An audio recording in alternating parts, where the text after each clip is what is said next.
Hello, so today's Sunday morning shed talk is about carbon fibre and why I found myself moving away from it. For years and years and years and years of riding aluminium bikes, mostly road bikes, all I ever wanted was a carbon road bike, and I got one and I used it for several years, and although there are good things about carbon, the weight, in some cases the ride feel, I find myself more and more these days going back to steel and aluminium bikes, even some quite old steel frames, the Reynolds type and the Columbus tubing, that kind of thing. Not because of even so much the properties of those metals. It's just the jump between the two, between the metal bikes and the carbon bikes, is, for my type of riding, it's not that huge.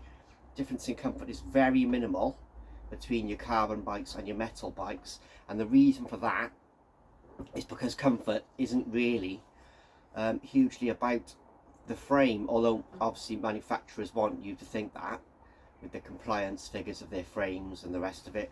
But comfort comes down massively. I've learned now, as an old man riding a bike, that comfort comes down massively to contact points.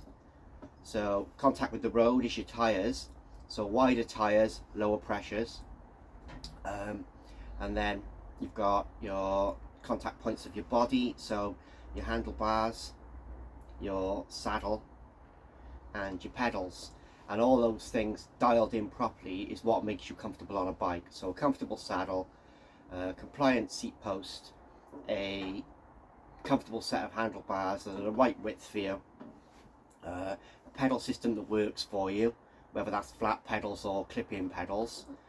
Yeah, and the last thing that makes that huge difference that you're looking for really is the frame. Even though everyone thinks a frame upgrade is gonna change their world. Like when I had an aluminium bike, I was always looking for cheap carbon frames to swap my parts over, but it's not. If you're looking for speed and comfort, because speed comes with comfort, so the more comfortable you are on the bike, the faster you're probably going to be. The biggest number one thing is not a carbon frame. The biggest number one thing, I think, is tyres.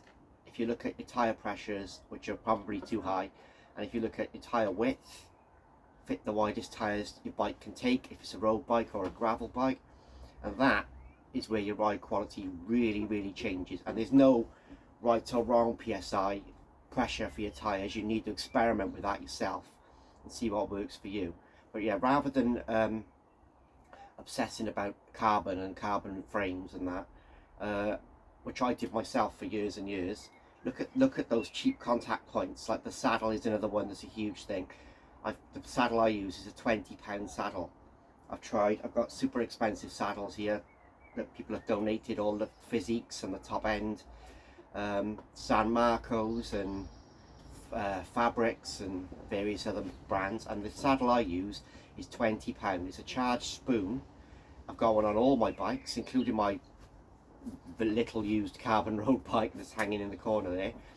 And yeah, you can get them for less than 20 quid, and they're an amazing saddle.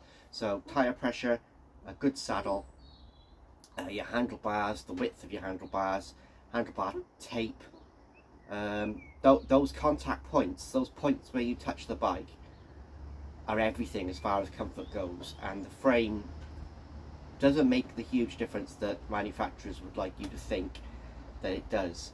So yeah, if you're considering or lusting after a carbon bike because you're riding aluminium, there's a lot to be said for an aluminium road bike and a steel road bike, and there are modifications you can make to those bikes that can give you a ride feel that not equals carbon. Carbon is a different feeling, but is as good as and as practical and as usable as a carbon bike. So yeah, carbon is not everything.